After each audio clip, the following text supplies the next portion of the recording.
सुधा समाधान।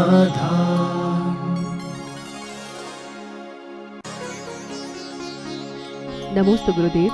सर्वार्थ सिद्धि के 33 सागर में जो चर्चाएं होती हैं वो चर्चाएं अंतर्मुखी हैं या बाह्यमुखी?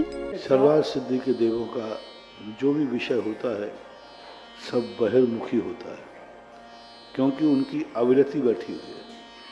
कुंजवर कुंदकुंद स्वामी ने स्पष्ट उल्लेख किया कि जब तक अविरति बैठी हुई है तब तक वो अंतर्मुखी नहीं हो सकता। अंतर्मुखी की चर्चा कर सकता है, अंतर्मुखी होने का चिंतन कर सकता है, लेकिन अंतर्मुखी नहीं हो सकता, क्योंकि उनकी अप्रत्याख्यानावरणी सर्वघाती कसाय का उदय है। 33 सागर तक वो तत्व की चर्चा करेंगे, लेकिन तत्व की चर्चा करने का नाम अनुभूति नहीं है। आज तो और बड़ा गजब का दोपहर में प्रसंग आया भजन सार में कि मिथ्या दृष्टि भी संयमी है, तप है, तत्व का ज्ञान है, आगम का ज्ञाता है, लेकिन उसके आगम के ज्ञाता के अनुसार उसे सम्यक दर्शन हो कोई नियम नहीं है।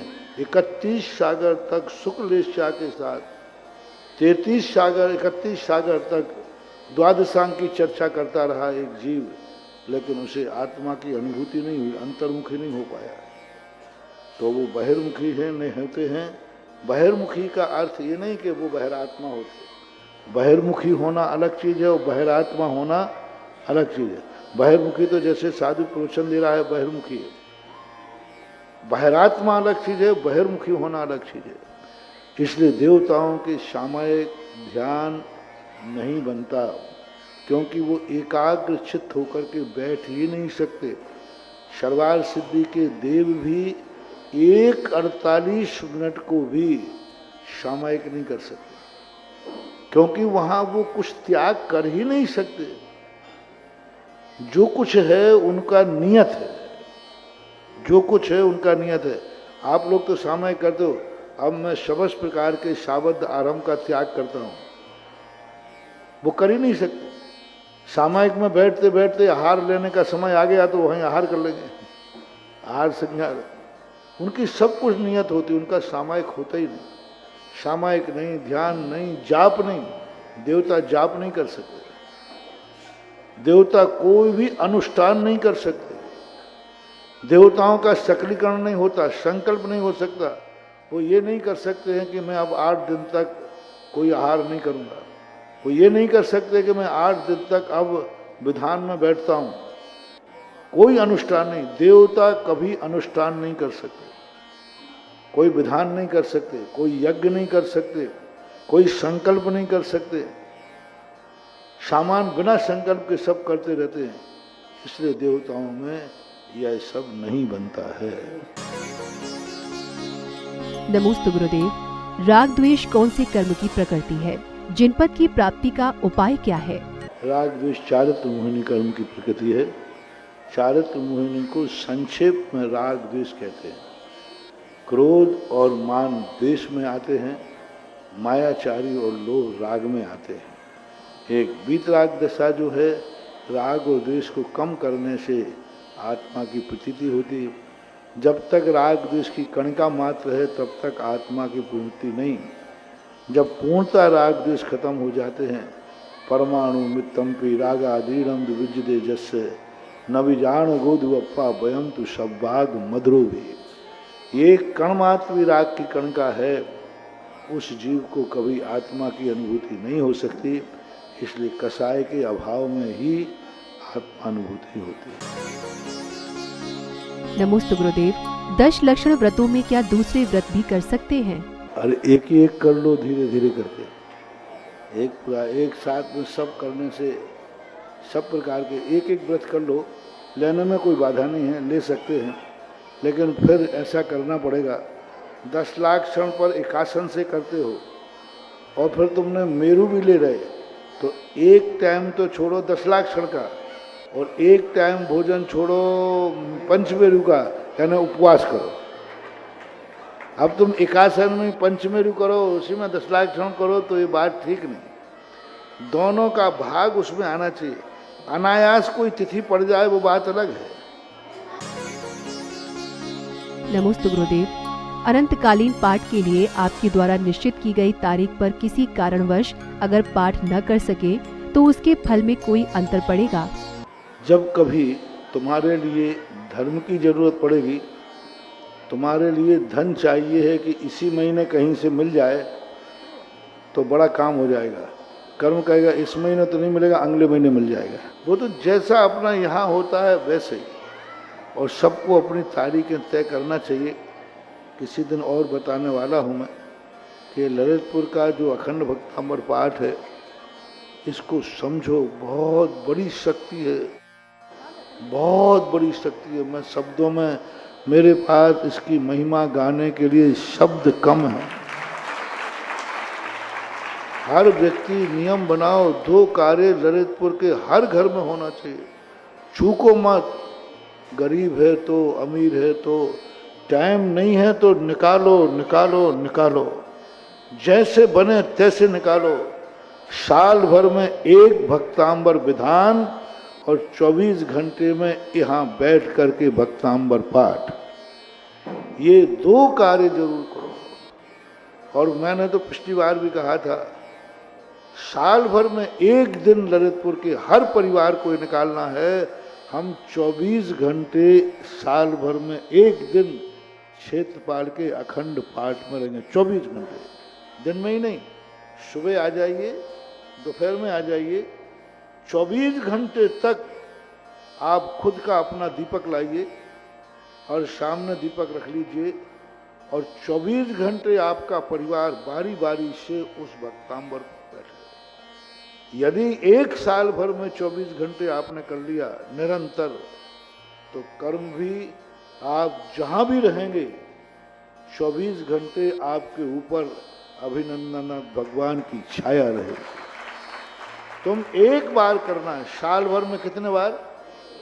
एक बार आप अपना करना है कि 24 घंटे हम पूरे परिवार के लोग मंदिर में रहेंगे। पूरे परिवार का अर्थ कोई ना कोई रहेगा।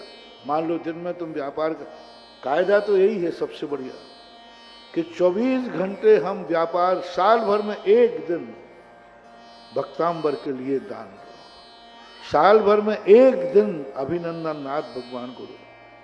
दुकान तो बंद होती है, कई बार होती है, कोई शादी वाह आ जाए तो होती है, कोई हाली बीमारी आ जाए तो होती है।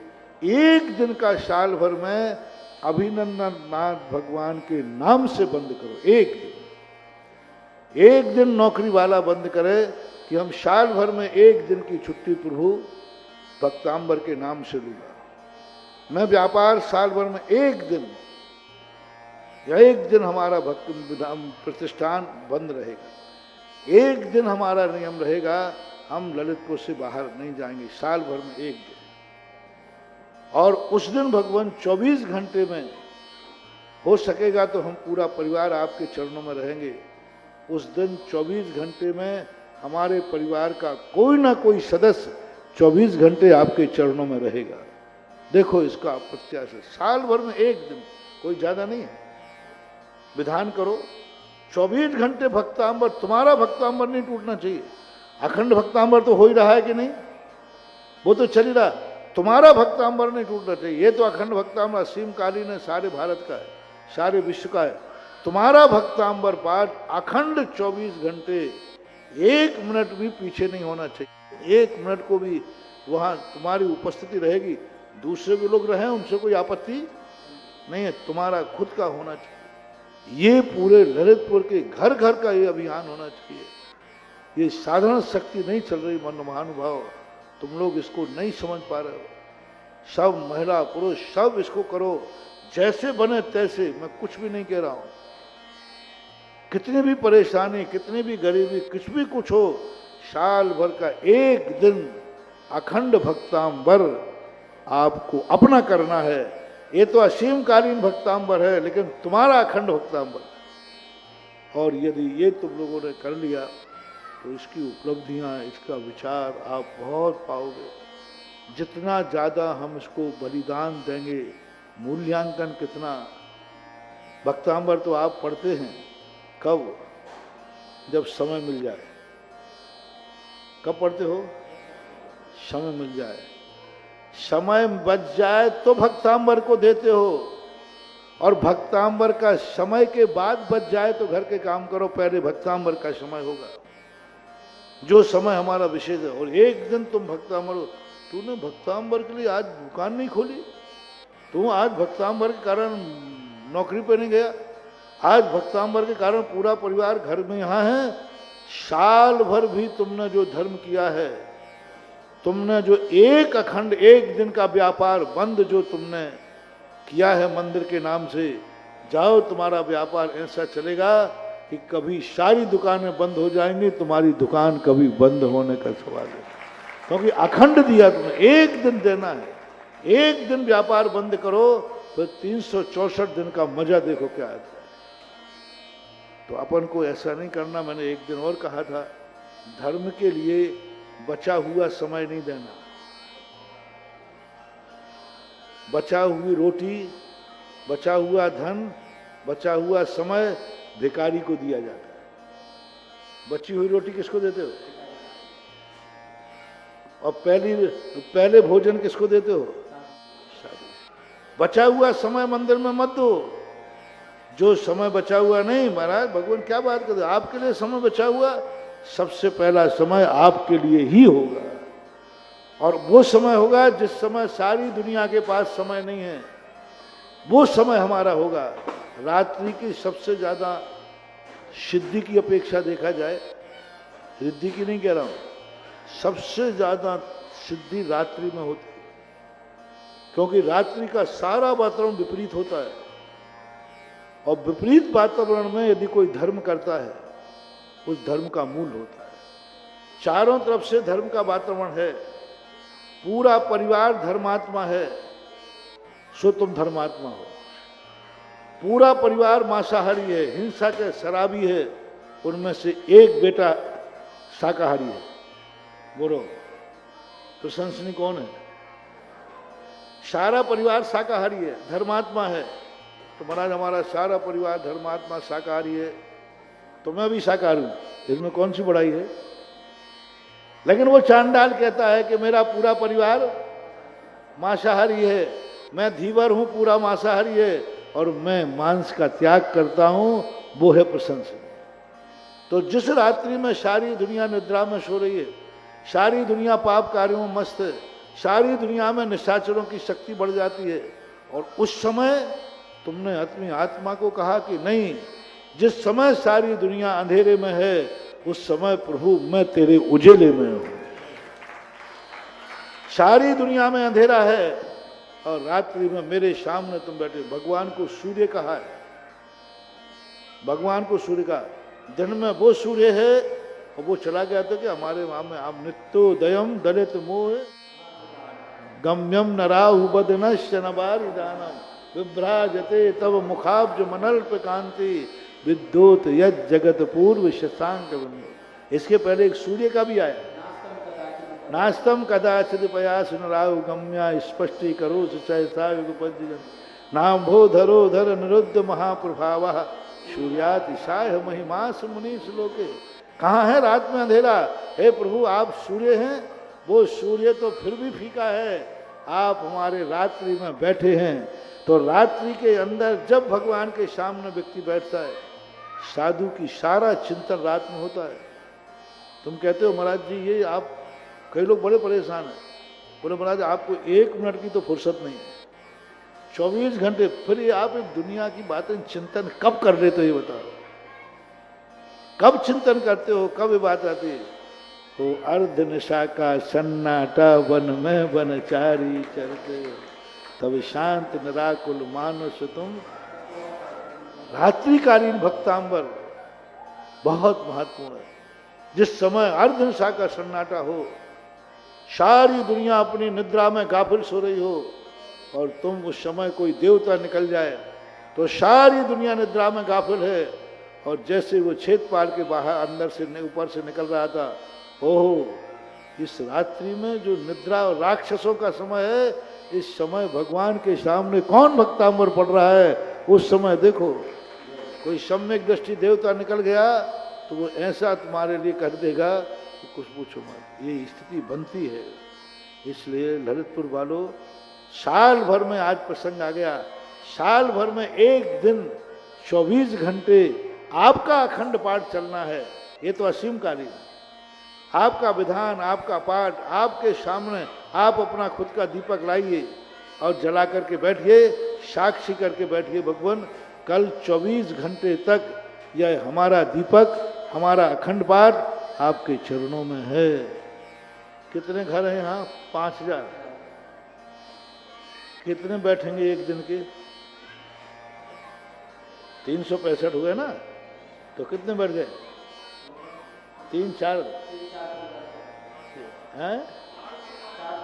4 परिवार अखंड, 4-4 दीपक वहां जलना चाहिए, 4 अखंड होना चाहिए। फिर देखो ये क्षेत्रपाल का क्या होता है और ललितपुर का क्या होता है। सारे देवता ललित नगरी को नमस्कार करने आ जाएंगे। ये ऐसी नमोस्तु गुरुदेव। श्रावकाचार ग्रंथ में सामयिक शिक्षा प्रद में सामयिक विपत्ति का वर्णन आया है, कृपया इसका अर्थ समझाने की कृपा करें। क्या है, घड़ी नहीं चलती थी तो लोग क्या कहते थे, मुट्ठी बांध लेते। हम मुट्ठी बंधी होती, सहज भाव में मुट्ठी बंधी रहती है। कुछ एक 48 मिनट के बाद कितना भी ताकत करो, मुट्ठी में ढीलापन आएगा। कितना भी प्रयास करो, 48 मिनट तक अपन ताकत से बांधे रहें और 48 मिनट के बाद मुट्ठी में ढीलापन आएगा। तो जैसे मुट्ठी ढीली होती थी वो समझ जाते थे 20 मिनट पूरे हो गए। चोटी में भी गांठ लगाने की बात कही है, कपड़े को भी बांधने की बात कही है। तो वो सब चीज़ें उनके संकल्प के लिए बताई गए हैं। मोह रोह मुट्ठी बांधो आदि, तो घड़ी के अभाव में इस संकल्प कर लेते थे ऐसे। तभी तो ऐसे कठिन है, जब तक नहीं खुलेगा तो बैठे रहेंगे, कोई ना कोई आएगा। देखो उसके लिए क्या होता है, जैसे हम लोग परिसंख्यान ले लेते हैं। अब महाराज ने नियम ले लिया कि जंगल में कोई व्यक्ति भाले के ऊपर रोटी रख करके खा रहा होगा, उस दिन हम हार करेंगे। अब ये कैसे संभव है?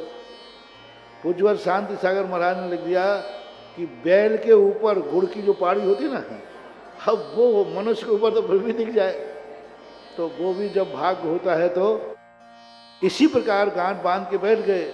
अब कोई ना कोई परिवार का रहेगा, यही तो उठ ही नहीं रहे। तो हो सकता है वो आके खोल दे, हो सकता है बंदर आके खोल दे, और नहीं खोले तो बैठे रहें। हमारे यहाँ ऐसी कहानी भी है कि एक सेठ जी बैठ गए थे दीपक रख के, जब तक दीपक में जल रहा है तब तक हम सामायिक में बैठेंगे। तो बैठे रहे। अब दीपक कम बजा तो उनकी पत्नी आई कि आज इनका बड़ा मन रखा है, अंधेरा हो जाएगा। तो वो क्या करे, डाल वो तो अच्छे भाव से डाल रहे थे। तो ऐसा भी कई बार हो जाता है। एक काकताली में आए सुधा समाधान।